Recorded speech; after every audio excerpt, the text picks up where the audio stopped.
Hello मेरे dear student, आप सभी का हमारे चैनल पर बहुत बहुत स्वागत है। जितने भी विद्यार्थी कक्षा 10 एवं 12 के हैं उनके लिए मैं हिंदी के एक महत्वपूर्ण टॉपिक को लेकर के चले आया हूं और इस टॉपिक के माध्यम से हम जीवन परिचय पढ़ेंगे। वो भी किन का जीवन परिचय पढ़ेंगे बाबू? तो हम आज जीवन परिचय पढ़ेंगे डॉक्टर भगवत शरण उपाध्याय का। ठीक है, तो मेरे प्यारे बच्चों इस वीडियो को अंत तक देखिएगा ताकि जीवन परिचय से संबंधित जो भी आपका डाउट हो, जो भी आपकी दिक्कत हो, वो हम तुरंत आपका क्लियर करवा दे बाबू।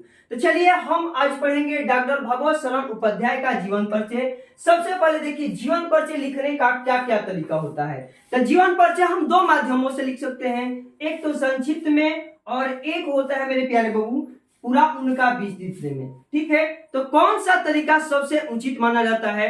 तो देखिए हम सबसे पहले इनके जीवन परिचय को संक्षिप्त में समझेंगे, इनका संक्षिप्त में जीवन परिचय को याद करेंगे ताकि बोर्ड एग्जाम में जा करके बिल्कुल अच्छे तरीके से लिख करके चले आए और हमारा एक भी नंबर न कटे। तो चलिए इनका संक्षिप्त में जीवन परिचय पहले देख लेते हैं ताकि हमें याद हो सके। तो ठीक है, चलिए सबसे पहले हम जीवन परिचय जिसका भी लिखेंगे उनका सबसे पहले हमारा काम होता है कि पूरा नाम लिख दिया जाए।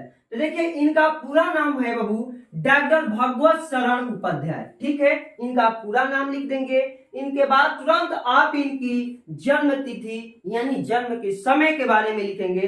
तो इनका जन्म सन 1910 ईस्वी में हुआ था। इतना लिखने के बाद मेरे प्यारे बच्चों जन्म स्थान की हम जिक्र करते हैं। तो जन्म स्थान इनका बलिया है और बलिया उत्तर प्रदेश है। ठीक है, ये जिले का नाम है, ये प्रदेश का नाम है।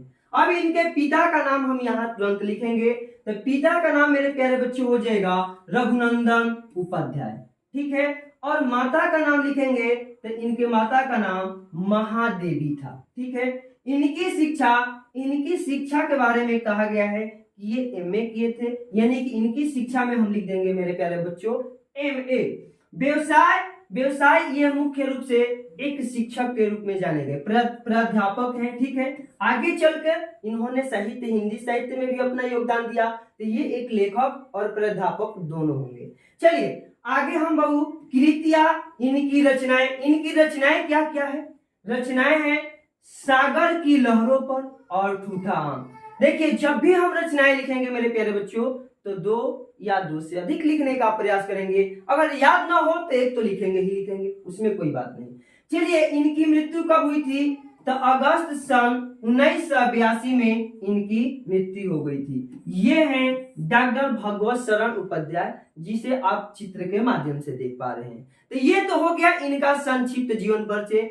इस संक्षिप्त जीवन परिचय को हमें बिल्कुल अच्छे तरीके से याद कर लेना है। उसके बाद हम क्या करेंगे बाबू इनके विस्तृत जीवन परिचय को लिखने का तरीका समझ लेते हैं।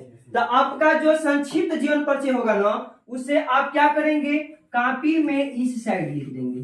ठीक है, विस्तृत वाला इधर लिखेंगे लेकिन संक्षिप्त में नाम, जन्म का स्थान, पिता माता, व्यवसाय, कृतियां, मृत्यु यहाँ लिख देना है। तो ये आपका इस तरह से संक्षिप्त हो जाएगा। चलिए अब विस्तृत पढ़ लेते हैं ताकि हम अच्छे से लिख करके चले आए। चलिए मेरे प्यारे बच्चे विस्तृत में क्या करेंगे? सबसे पहले हेडिंग बनाएंगे जीवन परिचय। जीवन परिचय में हेडिंग बनाने के बाद जो आपको संक्षिप्त में होता है उन्हीं शब्दों को वाक्य के रूप में यहाँ रख दिया जाता है, इसे ही विस्तृत जीवन परिचय कहा जाएगा। चलिए डॉक्टर भगवत शरण उपाध्याय का जन्म सन 1910 ईस्वी में बलिया उत्तर प्रदेश जिले के उजियारपुर नामक ग्राम में हुआ था। यहाँ इनका जन्म का समय एवं जन्म का स्थान इस वाक्य में रख दिया गया। इनकी प्रारंभिक शिक्षा अपने ग्राम में हुई।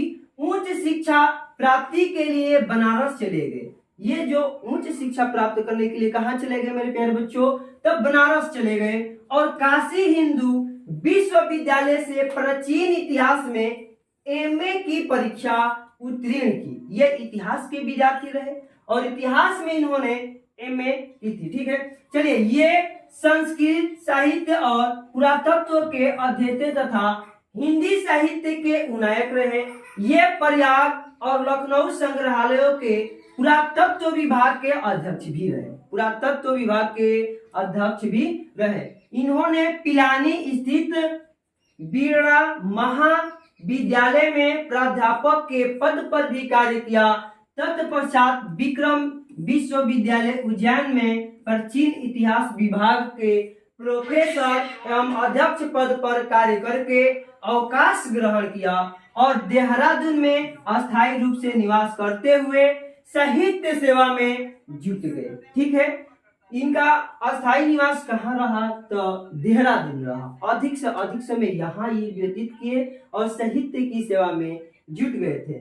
अगस्त सन 1982 में इस मनीषी साहित्यकार ने इस असार संसार से विदा ले ली, यानी कि इनकी मृत्यु हो गई। कब हुई थी मेरे प्यारे बच्चों? तो अगस्त सन 1982 ईस्वी में हुई थी। तो इस तरह से इनका जीवन परिचय लिख देंगे। उसके बाद रचनाएं, तो इनकी कुछ प्रमुख रचनाएं निम्नलिखित है।